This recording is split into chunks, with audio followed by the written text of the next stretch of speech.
दास भवन में बैठे मेरे बहुत ही सत्कारयोग सीनियर अंबेडकर मिशन के सरपरस्त मेजर सोमनाथ जी, मिशन के वाइस प्रेजिडेंट श्री नंदलाल जी, मिशन के जनरल सकत्तर डॉक्टर सुधीर जी, केवल सरंगल जी, एसडीओ साहब डॉक्टर लेर साहब और प्रेमनगर की टीम नू चला रहे केवल जी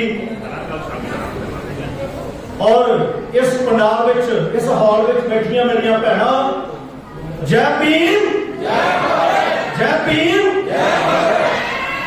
मैं अक्सर जय भीम जोर ना बुलाना क्योंकि जय भीम इस नारे में इन्नी ताकत आ कि जो तुम बोलते हो तो एनर्जी लैवल बहुत बढ़ जाता है। जब ये आवाज दुश्मन के कन्ना पैंती है तो कन्न पट लग पैंदे आ।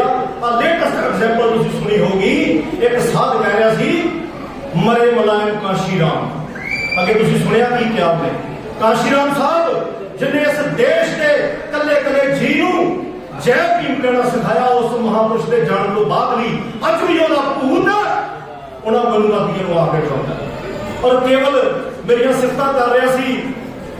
मैं प्रेमनगर टीम तो बहुत प्रभावित हाँ। प्रेमनगर की टीम जी ये सारी टीम बहुत वधिया काम करती है शहर में, क्योंकि बहुत सारे लोग जोड़े नहीं वो होर कामों के बिजी ने, लेकिन जब भी प्रेमनगर के किसी भी साथी नाल गल करो तो गल के उपर सिर्फ वो जबान के उपर मिशन की गल होती है।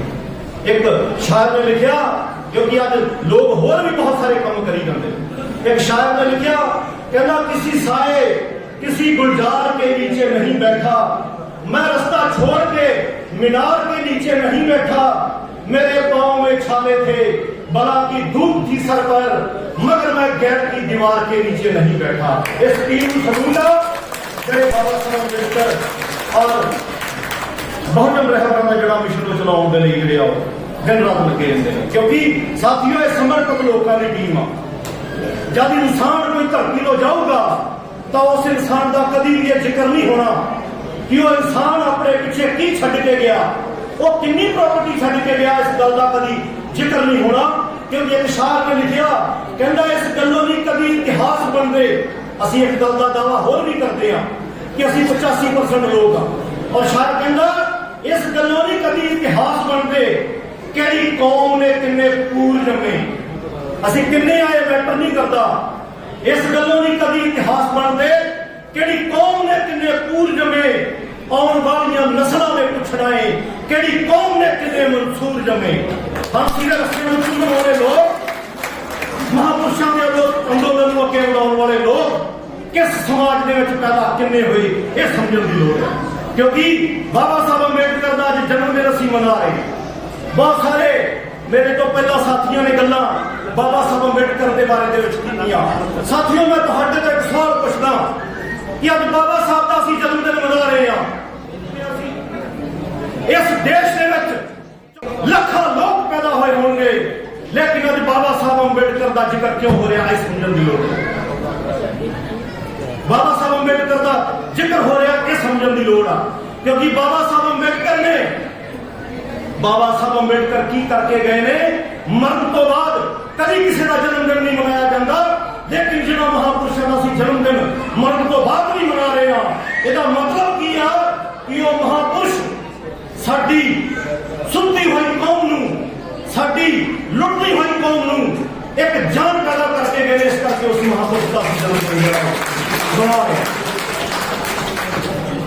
क्योंकि जिन्ना भी फलसफा आ अलग अलग बुलारियों ने एक गल जी बार बार की, और मैं एक गल तुहाडे सारे नाल शेयर करना चाहना कि बाबा साहब अम्बेडकर का जन्म होया यह गल असीं मना रहे, और बाबा साहब अम्बेडकर जो सानू दे के गए उहदे बारे में भी बहुत सारिया गल्लां हुई, पर की बाबा साहब अम्बेडकर की जो शख्सियत सी, बाबा साहब अम्बेडकर का जो व्यक्तित्व सी, कि असीं लोगों ने उस व्यक्तित्व के नाल इंसाफ किया जो उस व्यक्तित्व को ढा लाई, यह सोचने का विषय है।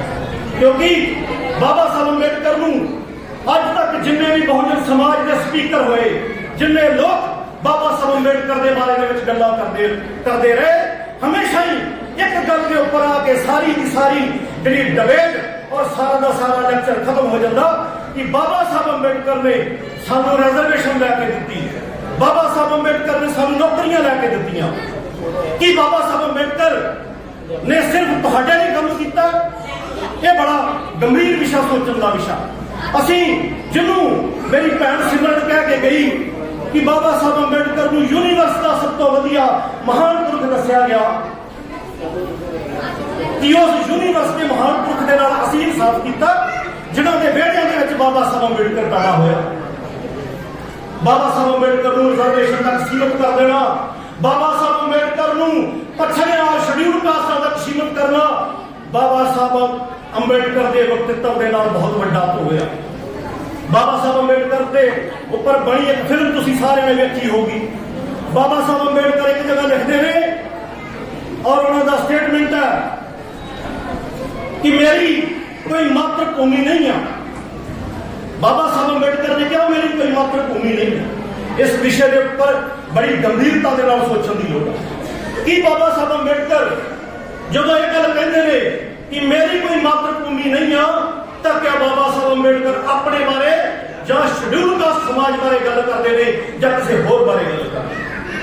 बाबा साहब अंबेडकर इस देश के 90% लोगों की रिप्रेजेंटेशन कर रहे हैं। बाबा साहब अंबेडकर देश के 90% लोगों को ध्यान दे विच रख के यह गल कहते हैं कि मेरी कोई मातृभूमि नहीं। बाबा साहब अंबेडकर यह गल समझने की लोड़, यह गल समझने की लोड़ है। बाबा साहब अंबेडकर यह गल क्यों कहते हैं कि मेरी कोई मातृभूमि नहीं है? मातृभूमि उसकी होंगी है जिहड़ा देश का नागरिक होवे। कि बाबा साहब अंबेडकर के कॉन्स्टिट्यूशन तो पहला तुहानू वोट पाने का हक सी कि तुसी बाबा साहब अंबेडकर के सिद्धांत तो पहला प्रॉपर्टी खरीद सकते सी? नागरिक कौन? नागरिक हो जिन्होंने वोट पाने का हक होवे, जिहड़ा देश के विच सरकार चुनने का हक। नागरिक कौन? नागरिक वो जिहड़ा देश के विच प्रॉपर्टी खरीद सकता होवे और प्रॉपर्टी बेच सकता होवे। नागरिक देश का नागरिक वो जिहड़ा इंस्टीट्यूशनों के विच जाके एजुकेशन हासिल कर सकता होवे और एजुकेशन लोगों को दे सकता होवे। अज बाबा साहब अंबेडकर को शेड्यूल कास्टां का नेता कह के बाबा साहब अंबेडकर के व्यक्तित्व के ऊपर बहुत बड़ा कलंक लाने की कोशिश की जा रही है। मेरा तुहानू सवाल 1947 तो पहला चाहे वह इस देश का सिख आ, चाहे वह मुसलमान आ, चाहे वह ईसाई आ, चाहे वह ओबीसी बहुत बड़ा वर्ग ओबीसी आ, कि तुसी कोई दावे ना कह सकते हो कि 1947 तो पहला बाबा साहब अंबेडकर के संघर्ष तो पहला किसी ओबीसी समाज के बंदे को, किसी मुसलमान को, किसी ईसाई को, किसी सिख को वोट पाने का हक सी? जे नहीं सी हक तो यह मतलब बाबा साहब अंबेडकर जी गल कह रहे हैं वो देश के 90% लोगों को रिप्रेजेंट करते हुए गल कह रहे। 90% मैं किहनां गल कर रहे हैं? 90% वो लोग जिन्होंने 15% दी औरतां भी शामिल ने, क्योंकि उन्होंने 15% ने अपने समाज की औरत नूं भी कोई अधिकार नहीं दिता। इसलिए बाबा साहब अंबेडकर जब यह गल करते हैं तो बाबा साहब अंबेडकर जिहड़े आ वो उन्हां 85% 90% लोगों की जिहड़ी रिप्रेजेंटेशन की गल कर रहे। साथियों 15% लोग जिन्होंने बाबा साहब अंबेडकर के यह हक हकूक लैके देने तो पहला वोट पाने का हक सी, इसका मतलब की आ कि देश के सारे साधना संसाधना के ऊपर उन्होंने कब्जा सी। तो मतलब तुसी की सी? कुछ भी नहीं। तो मतलब मैं कल बड़ी जिम्मेदारी नाल और बहुत गुरु साहब की हजूरी के विच और बड़ी जिम्मेदारी नाल गल कहना कि बाबा साहब अंबेडकर भारत देश का कला वो नेता आ जिन्हें भारत के सिख, भारत के मुसलमान, भारत के ईसाई और भारत के ओबीसी समाज नूं कली वोट नहीं दी। भारत नां दी मातृभूमि बाबा साहब अंबेडकर ने, बाबा साहब अंबेडकर ने भारत रूपी मातृभूमि जिहड़ी सानू दित्ती है और उस मातृभूमि जिहड़ी सानू दित्ती ਉਹਦਾ ਸਾਡੇ ਕੋਲ ਲਿਖਤ ਦੇ ਵਿੱਚ ਬਾਬਾ ਸਾਹਿਬ ਅੰਬੇਡਕਰ ਦਾ ਗ੍ਰੰਥ ਆ। ਉਹ ਗ੍ਰੰਥ ਕੀ ਆ ਸਾਡਾ ਕਨਸਟੀਟਿਊਸ਼ਨ ਬਾਬਾ ਸਾਹਿਬ ਅੰਬੇਡਕਰ ਨੇ ਜਿਸ ਕਨਸਟੀਟਿਊਸ਼ਨ ਦੇ ਵਿੱਚ ਸਾਡੇ ਅਧਿਕਾਰ ਜਿਹੜੇ ਸੁਰੱਖਿਅਤ ਕੀਤੇ, ਇਹ ਅਧਿਕਾਰ ਸੁਰੱਖਿਅਤ ਕੀਤੇ। ਤਾਂ ਸਾਥੀਓ, ਅੱਜ ਇਹ ਇਕੱਲੇ ਸ਼ਡਿਊਲ ਕਾਸਟ ਔਰ OBC ਦੀ ਲੜਾਈ ਨਹੀਂ ਆ, ਇਹ ਲੜਾਈ ਦੇਸ਼ ਦੇ 90% ਲੋਕਾਂ ਦੀ ਲੜਾਈ ਆ ਕਿ ਉਹਨਾਂ ਸੰਵਿਧਾਨ ਦੇ ਪੱਖ ਦੇ ਵਿੱਚ ਖੜਨਾ ਜਾਂ ਮਨੁਸਮ੍ਰਿਤੀ ਦੇ ਪੱਖ ਦੇ ਵਿੱਚ ਖੜਨਾ। ਇਹ ਲੋਕਾਂ ਨੂੰ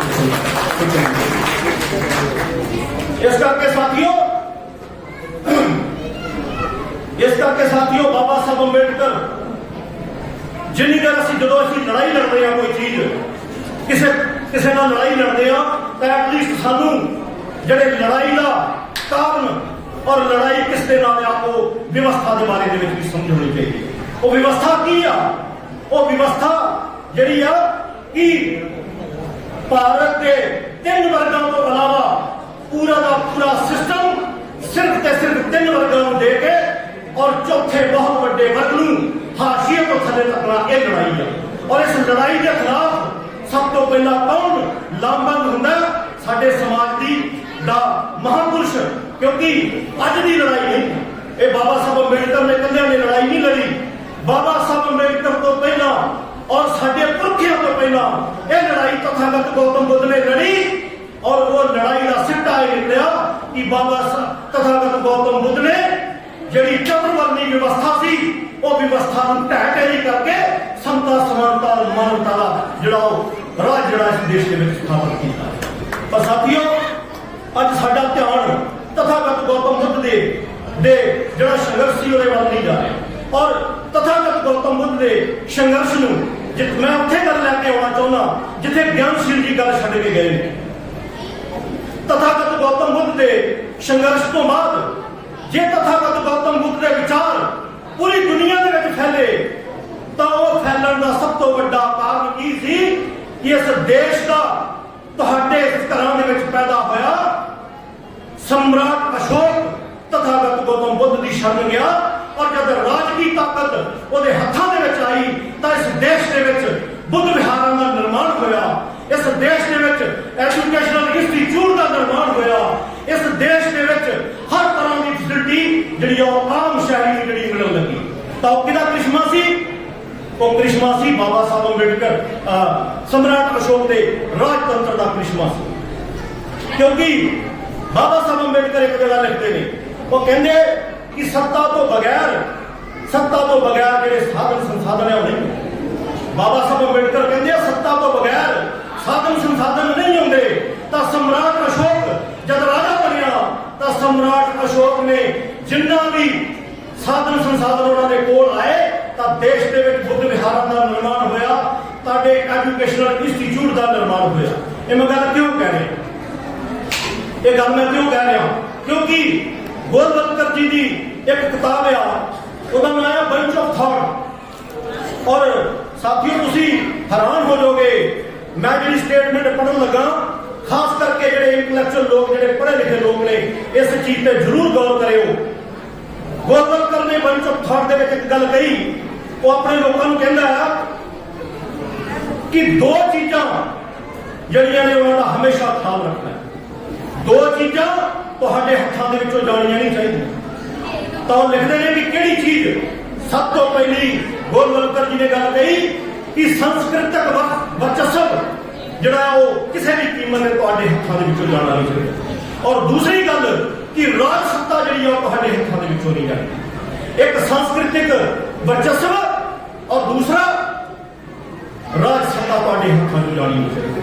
ਤੁਸੀਂ ਪਿਛਲੇ ਇਤਿਹਾਸ ਵਾਲੇ ਪਾਸੇ ਝਾਤੀ ਮਾਰ ਕੇ ਦੇਖੋ, ਮਨੁਵਾਦੀਆਂ ਨੇ ਆਪਣੇ ਜਿੰਨੇ ਵੀ ਧਾਰਮਿਕ ਇੰਸਟੀਟਿਊਸ਼ਨ ਸੀ ਉਹਨਾਂ ਨੂੰ ਕਦੀ ਵੀ ਖਤਮ ਨਹੀਂ ਹੋਣ ਦਿੱਤਾ। ਔਰ 800 ਸਾਲ ਦੇ ਬਾਅਦ ਉਹ ਇਹ ਗੱਲ ਕਹਿੰਦੇ ਨੇ ਕਿ 800 ਸਾਲ ਦੇ ਬਾਅਦ ਦੇ ਵਿੱਚ ਸਾਡਾ ਰਾਜ ਸਥਾਪਿਤ ਹੋ ਗਿਆ।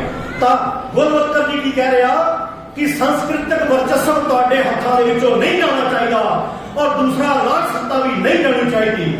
ਔਰ ਅਗਲੀ ਗੱਲ ਬਹੁਤ ਮਹੱਤਵਪੂਰਨ ਆ, ਉਹ ਕਹਿੰਦੇ ਇੱਕ ਵਾਰ ਸੱਤਾ ਚਲੀ ਗਈ ਤਾਂ ਜਾਣ ਦਿਓ, ਪਰ ਸੰਸਕ੍ਰਿਤਕ ਵਰਚਸਵ ਤੁਹਾਡੇ ਹੱਥਾਂ ਤੋਂ ਨਹੀਂ ਜਾਣਾ ਚਾਹੀਦਾ। ਜਦੋਂ ਜੇ ਤੁਹਾਡੇ ਹੱਥਾਂ ਦੇ ਵਿੱਚ ਸੰਸਕ੍ਰਿਤਕ ਵਰਚਸਵ ਆ, ਤਾਂ ਸੱਤਾ ਕਿਸੇ ਵੇਲੇ ਤੁਹਾਡੇ ਚਰਨਾਂ ਦੇ ਵਿੱਚ ਆ ਕੇ ਜਿਹੜੀ ਨਤਮਸਤਕ ਹੋ ਸਕਦੀ। ਬਹੁਤ ਵੱਡੀ ਗੱਲ ਹੈ। बहुत वड्डी गल अज समझण दी लोड़ आ। 1947 तो बाद इस देश के मनुवादियों की IAS IPS लॉबी जिहड़ी तैयार हुई वो कित्थे तैयार हुई? मिशनरी स्कूलों के तैयार हुई। और अज तुसीं देखो कि कितने अकृतकण लोग ने कि अज उस मिशनरी स्कूलों के हमले हो रहे हैं। क्यों? ये समझने का विषय। वो संस्कृतक जिहड़ा वर्चस्व उन्होंने कायम रखना चाहते हैं कि पहला IAS ऑफिसर इस देश का, चाहे वह साडे समाज का, चाहे वह 15% लोगों के विचों पैदा होया, कि वो गुरुकुल के विचों पढ़ के आया? नहीं। वो कित्थों पढ़ के आया? वो मिशनरी स्कूलों के विच पढ़ के आया। पर अज मिशनरी स्कूलों को ध्वस्त कर रहे हैं। क्यों कर रहे हैं?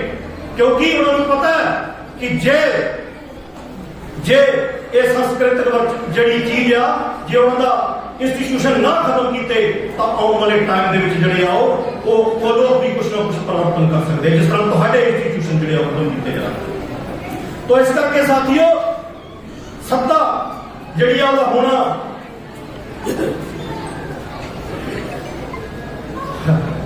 साथियों टाइम ओवर दी घंटी बज गई है। टॉपिक बहुत ब्रॉडर सी, बहुत लंबा सी, आखिर दे विच आ जाना। बाबा साहब अंबेडकर ने जब वोट लैके दी सानू तो बाबा साहब अंबेडकर ने गल कही, one man one vote one value. की ये हो पाया? तुसी अपने अंदर झाती मारो, आत्म चिंतन करो।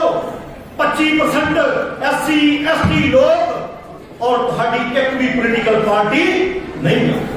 52% OBC समाज और देश के विच कोई नेशनल लेवल का तुहाडा संगठन नहीं है। 16% मुसलमान और कोई भी नेशनल लेवल का संगठन तुहाडा नहीं है।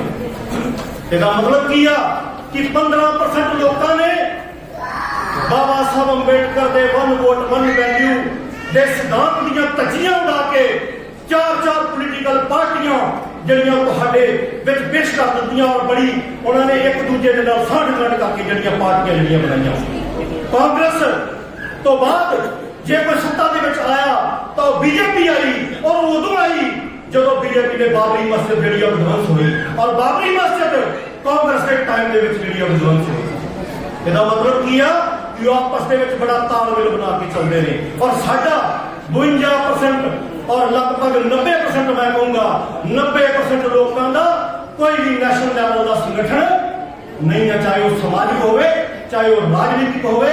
इस करके साथियों मान्यवर साहब कहते होंगे सी कि मैं इस देश के विच सम्राट अशोक के सुपनिया का राज चाहना। सम्राट अशोक के सुपनिया का राज जे तुसी चाहते हो, जे सम्राट अशोक के सुपनिया का राज तुसी चाहते हो तो सानू लामबंद होना पड़ेगा। और मान्यवर साहब के बनाए हुए जिन्हें भी संगठन ने फिर तुम्हारा आप खोपड़ी जी वरतीए और उन्होंने संगठनों को तगड़े करने की कोशिश करिए, ताकि आने वाले टाइम के तो अपना खुस्या हुआ राज, अपना खुस्या हुआ गौरवशाली इतिहास जड़ा दोबारा सिर सकिए। समा इजाजत नहीं दे रहा, टॉपिक बहुत लंबा मैं बड़ा छेड़ लिया और मैं माफी चाहना साथियों कि मैं अपनी गल इतने समाप्त करदा। और प्रबंधकों का बहुत बहुत धन्यवाद जिन्होंने बहुत वधिया जड़ा प्रोग्राम ऑर्गेनाइज किया। बहुत वधिया, बहुत सारे लोग जड़े ने वधिया उन्होंने बाबा साहब अंबेडकर के बारे में गल्लां कीतियां। कभी फिर समा लगेगा, अब फिर सारे ने रूप होंगे। धन्यवाद। जय भीम, जय भारत, नमो बुद्धाय। आखिर में एक गल भाई साहब ने जो OBC तो आए सी, वो भाई साहब गल करके गए सी तो किसी वेले यूपी के नारा लग गया सी, मिले मुलायम कांशी राम। अज जे भाई साहब साडे स्टेज तो भी बोल के गया तो नो डाउट उन्होंने कोई 10-20 जी भी आए होंगे। मैनूं लगता जो बहुजन समाज बनने जा रहा ये आने वाले टाइम में दुश्मन धन्यवाद। जय भीम, जय भारत, नमो बुद्धाय, जय गुरु रविदास, जय भीम।